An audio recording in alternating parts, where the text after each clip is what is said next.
The United States has now responded to the deaths of 3 American soldiers in Jordan. The Pentagon conducting more than 85 airstrikes on 3 sites in Iraq and 4 sites in Syria. The strikes targeted proxy militias and Iranian Quds forces outside of Iran, hitting more than half a dozen facilities, including command and control operations, intelligence centers, weapons storage sites, and supply chain facilities. Sites 2 U.S. officials tell NBC News are directly linked to the drone attack in Jordan. This will also not be a one-day affair. The U.S. says the response will be phased in a campaign that could last for weeks. Quote, "This is the start of these actions. They will unfold at times and places of our choosing," said Secretary of Defense Austin in a statement. The question now is not only how does Iran respond, but how do our allies in the region react? It is delicate. The president and his top officials have repeatedly said they do not want a war with Iran, and they don't want to be dragged into a larger Middle East conflict. Can they avoid it? Iraq was already angry about U.S. airstrikes against Iranian-backed groups there last week, with a spokesperson for the Iraqi prime minister calling it a violation of sovereignty that undermines years of cooperation. What do the Iraqis say now? And why does the U.S. still have such a large presence there in the first place? We should also note the timing. These strikes were launched less than 2 hours after President Biden welcomed home the remains of 3 American soldiers at Dover Air Force Base in Delaware. In a statement released just last hour, the president said the United States does not seek conflict in the Middle East or anywhere else in the world. But let all those who might seek to do us harm know this: if you harm an American, we will respond. We start tonight with correspondents at the White House, the Pentagon, and on the ground in Iraq. Kelly O'Donnell, you just got off a call with the National Security Council. Tell me what they told you. Well, part of what we're learning is that this operation expanded over about a 30-minute period, and we're told that all of the U.S. aircraft are now safely back out of harm's way.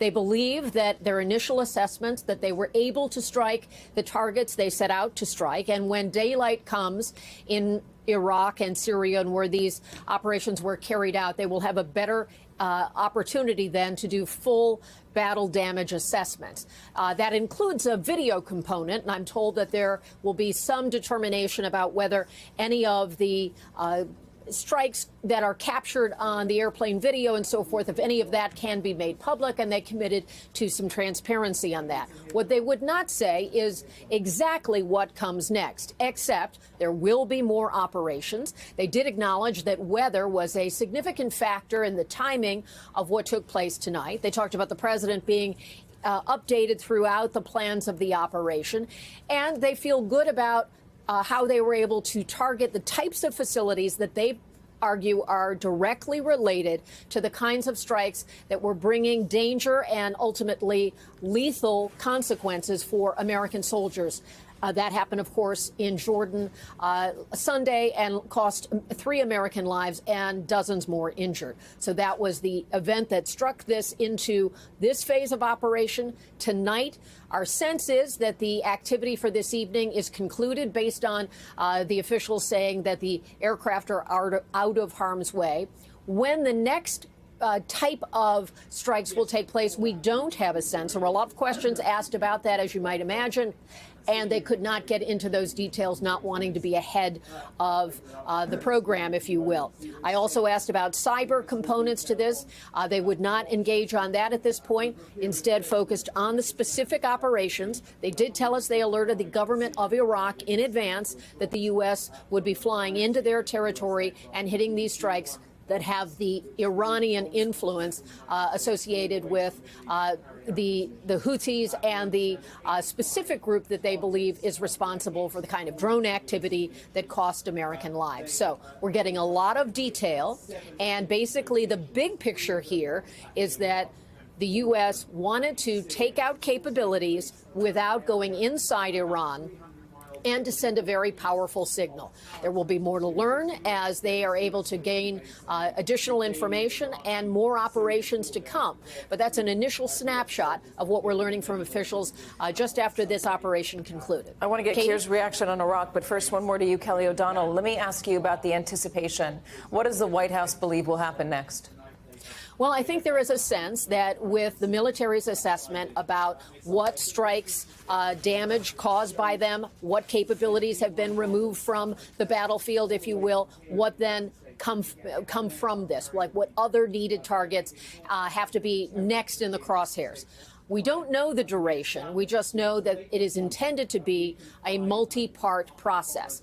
And they really avoided talking about timing and so forth for all the obvious reasons that we want to be responsible about not forecasting military operations too far in advance beyond what the U.S. Wants to say. This remains a U.S. Operation, not an allied operation that we had seen in other kinds of defensive moves that have been happening in that region.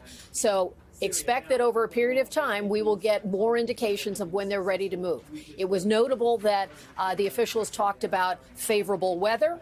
And so those kinds of conditions loom very large. So we expect battle damage assessments after daylight. We expect an assessment of video. We expect to have a better sense of what the targets were. They did, for example, say there were secondary explosions when they hit places that had munitions. So the initial strike and then a secondary strike, meaning the on-the-ground material would blow up. And they were able to track those kinds of things, giving them confidence, they say, that the intended targets were the ones they hit.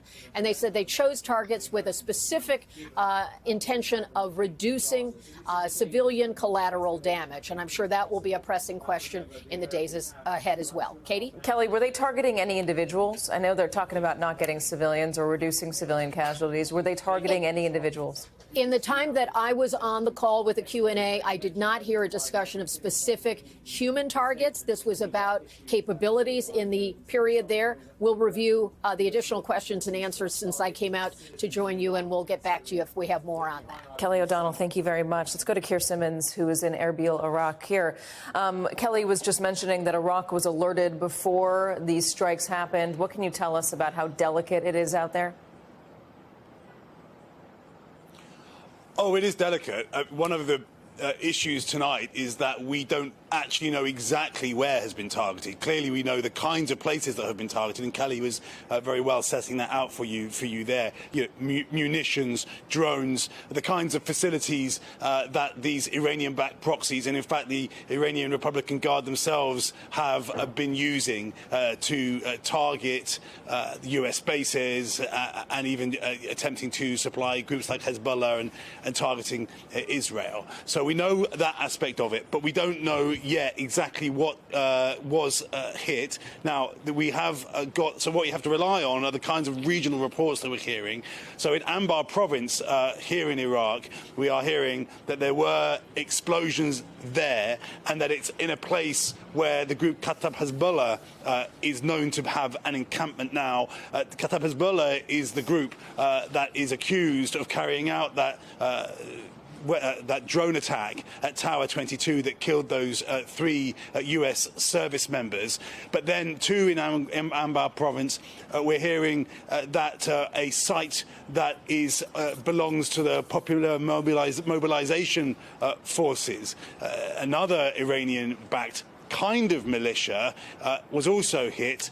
And if that is true, and again, I should just say, these are just regional reports. It's very difficult to confirm. It's now 2 a.m. here.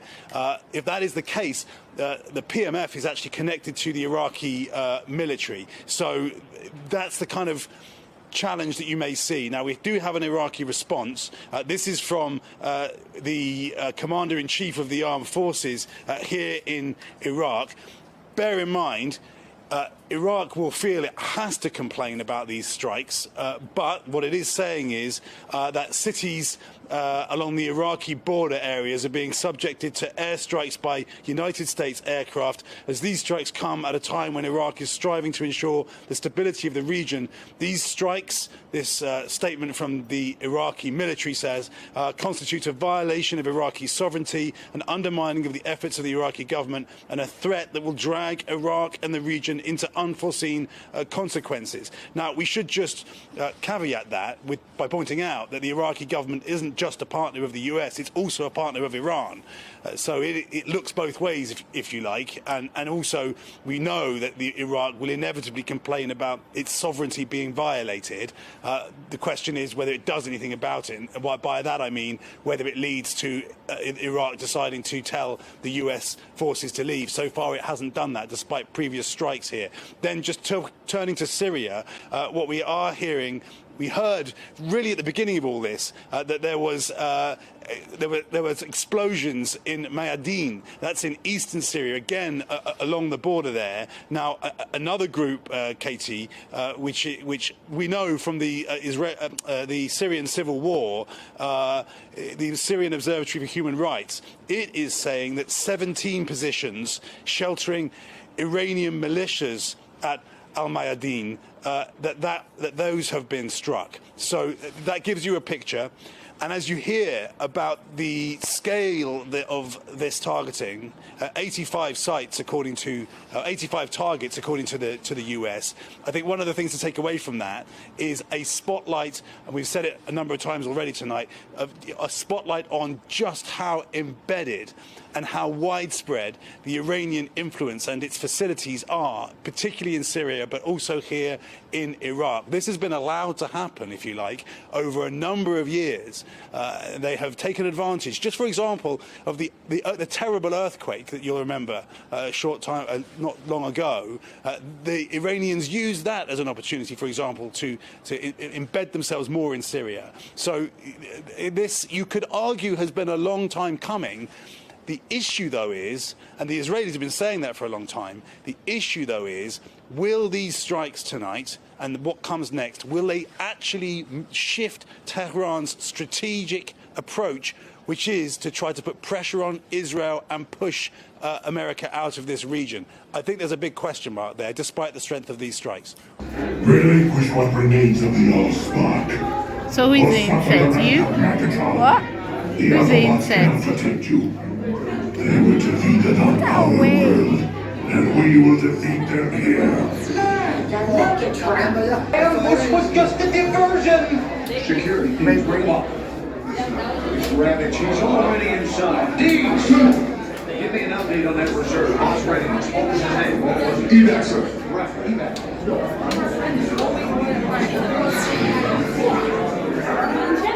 She's right in front.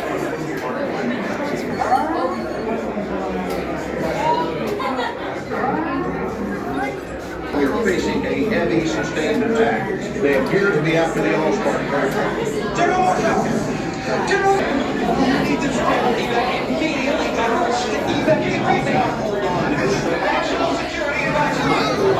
Stay down! Pushing it out! There is a separation! The amateurs are suicide!